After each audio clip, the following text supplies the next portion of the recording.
Hello.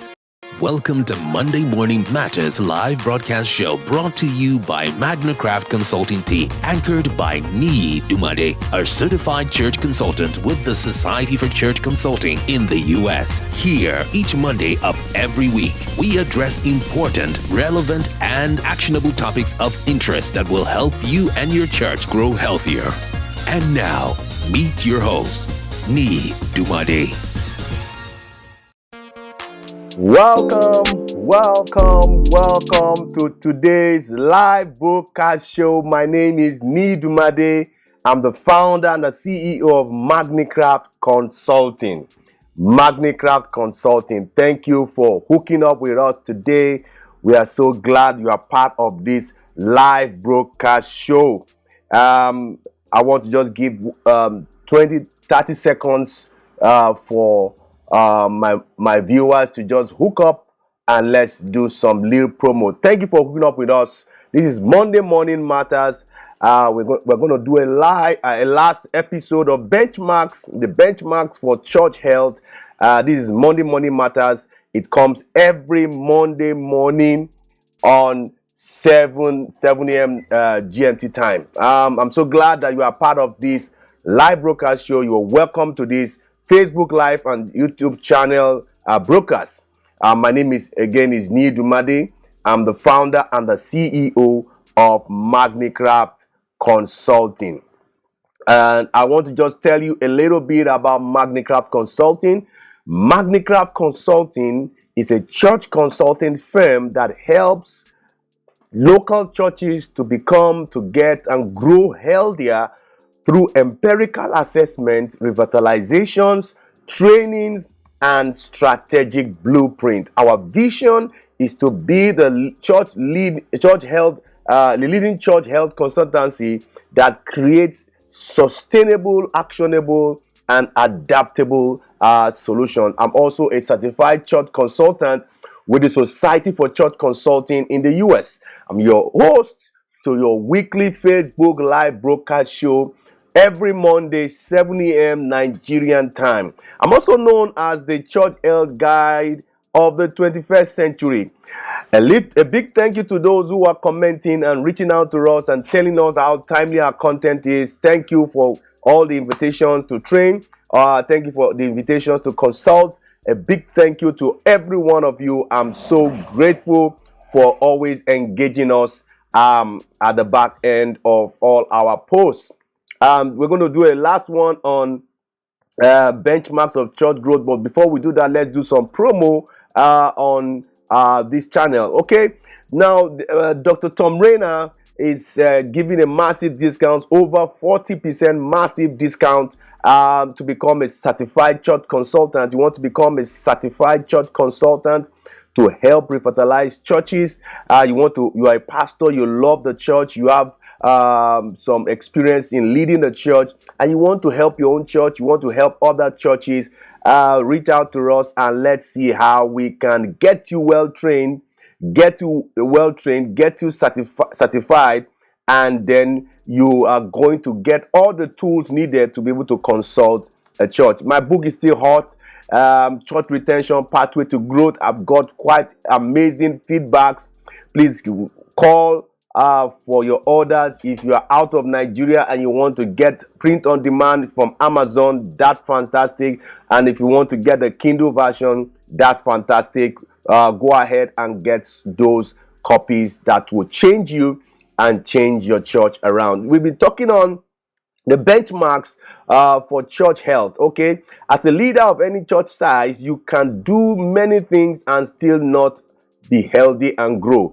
Okay, one of the things I would say is that unhealthiness occurs in all church sizes that exist. So if you have a small size church, you are going to have unhealthiness there. So you have unhealthy small church size, you have unhealthy mid-sized church size, and unhealthy large-sized church. So the fact that your church is large does not mean your church is healthy or unhealthy.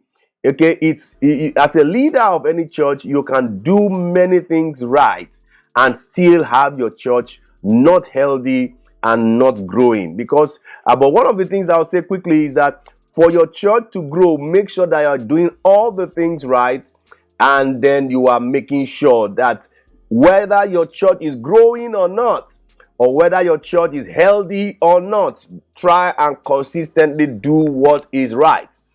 There is always a tension between growth and health, and growth and health is a result of getting a myriad of factors right. Okay, not one benchmark, but a lot of benchmarks right and correct. Growth is a fallout of health. Okay, and one of the things I'll say in this last broadcast show is to make sure on this topic is to make sure that you make Jesus the center of everything in the church. Whether it is choir, is protocol, is in a parking lot, you make Jesus the center of not some things, not few things, not main things. Jesus should be the center of everything. Jesus should be the center of everything. Prioritizing people and ministry over budget and programs. I've seen churches who they put more emphasis on project, they put more emphasis on programs, but you see, we need to prioritize people, because people are what runs the system, and how healthy those people are will determine how healthy the church will become, and then the ministry effort. And so what are some of the more of the benchmarks that when there is a fluctuation in the percentage of people who are reading the Bible? I did a broadcast on the correlation between your church health and the number of people who are reading the Bible in the church. So you need to find a way, a lead measure and a lag measure, to be able to measure the benchmark on a percentage basis.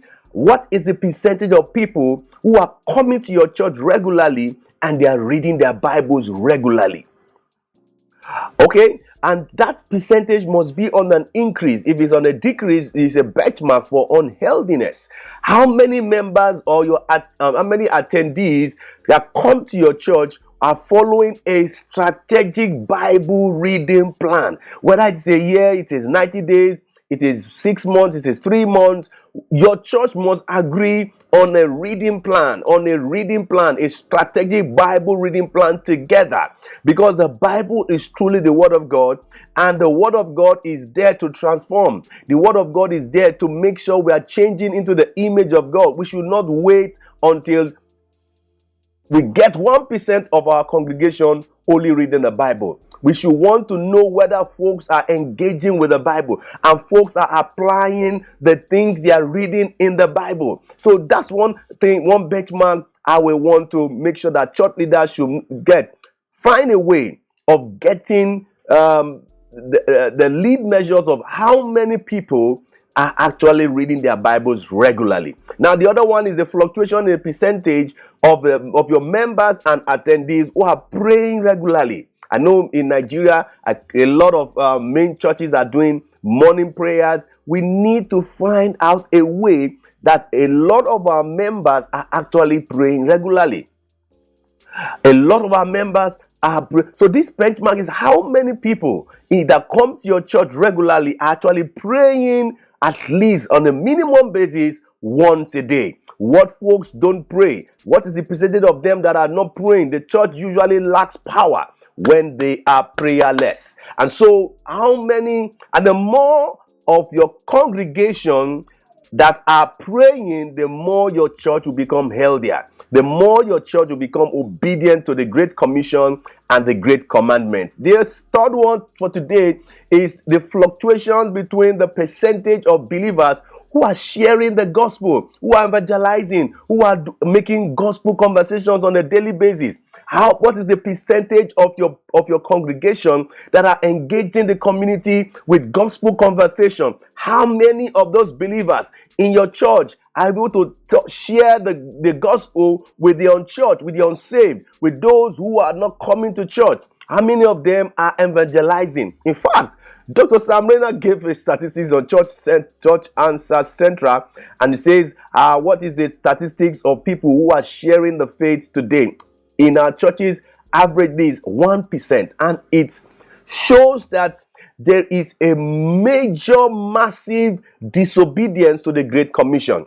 The Great Commission is, if you ask me on a superficial level, 80% of our congregation are supposed to be sharing the faith, evangelizing, making sure they are having daily gospel conversations in the community. So in most churches, this number is very ridiculous. It's quite low, it's so embarrassing.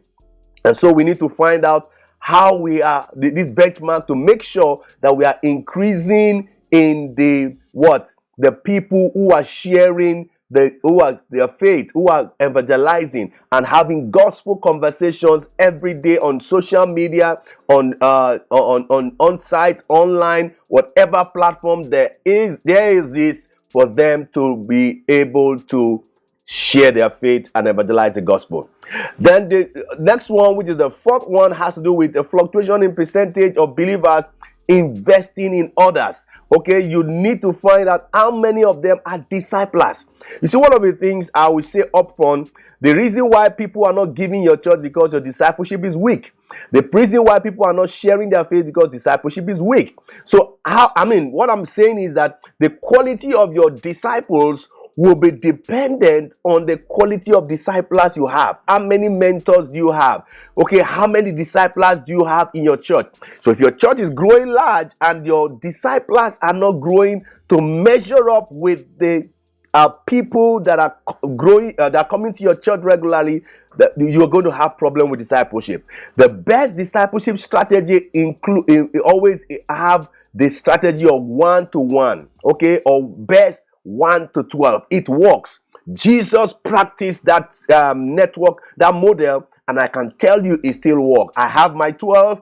Everyone in the church who are disciples should have their 12, and then if you have their 12 like that, and you will see that you are going to be having more disciples in your church. So how many disciples do you have in church? How many people are investing? They are pouring out themselves into another. You see, one of the things in my dialect, they say I don't speak my dialect in an online setting, but then the adage I want to say is, a rich man in the midst of poor brothers he himself is a poor man himself. So you have to be able to make sure that as you are good, other people around you are good. As you are becoming great, other people around you are becoming great. So how many disciples do you have? How many mentors do you have? What is the percentage of believers in your church that are investing? They are pouring on themselves. They are developing the younger generation. They are developing the younger disciples to become matured as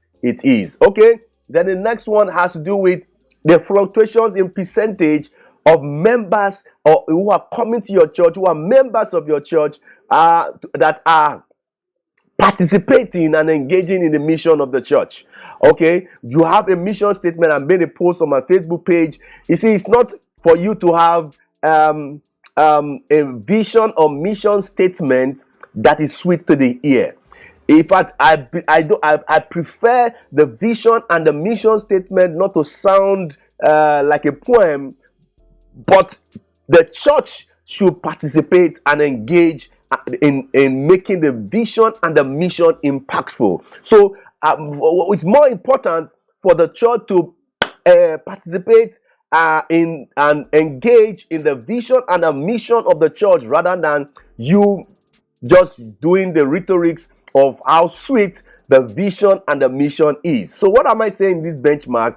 We need to find out how many of your congregation are engaging intentionally, are participating intentionally in the vision and mission statements of your church. In fact, it's better your church does not have a statement and they are living, the church life is on purpose around the Great Commission, around the Great Commandment, and you are making a headway. Now, for you to have a statement and then no one is actually participating in that statement, in that vision and mission statement. So how many of your members that come into your church regularly take those mission statements and they leave them out? Those vision statements, and they express them out. Those core values of your church, and they leave them out. Okay? Encourage your members to make sure that they are actually engaging and participating in the mission and the vision of the church. What other means find ways at which they can be able to live out and make the vision and the mission impactful and engaging in the church. So I've mentioned some of the benchmarks. Some of these benchmarks, you can express them in terms of qualitative